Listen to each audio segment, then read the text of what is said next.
Today we take a look at some of the stupidest lawsuits from around the world, and to do that we've teamed up with our good friends over at SlappedHam who will help us navigate through the madness, so let's get right into it.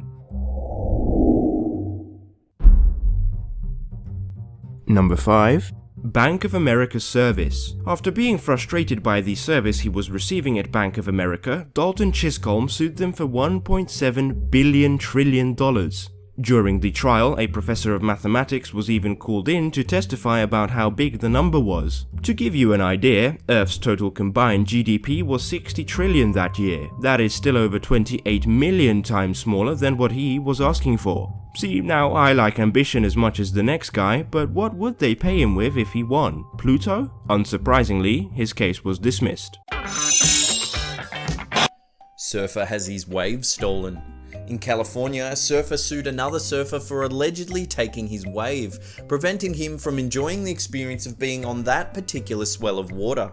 Fortunately, the lawsuit was dismissed on the grounds that there was no discernible way to put a price on pain and suffering when watching another person ride a gnarly wave that you believed was intended for yourself. Number 3. Jonathan Lee Riches.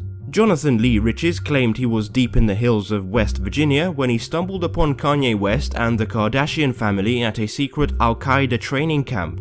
They supposedly burned the US flag, stomped their feet on a picture of Obama, and Kanye performed for all the Al-Qaeda trainees. He also claimed that Kim Kardashian is now the leader of Al-Qaeda. Now, this may sound very convincing until you find out that Jonathan Lee Riches is a former prison inmate who has filed over 2,600 lawsuits since 2006. Some other names sued by Riches include Steve Jobs, Britney Spears, George Bush, Martha Stewart, and some Somali pirates.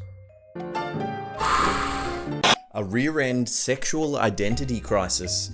A 27-year-old man from Michigan who suffered minor injuries after his vehicle was rear-ended by a truck sued the owners 4 years later, claiming that the accident was responsible for him turning into a homosexual.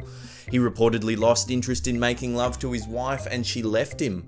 He began reading gay literature and hanging out in gay bars. In a ruling that may have surprised more than a few people, he won more than $200,000 US and his wife received $25,000 US as a result of the case.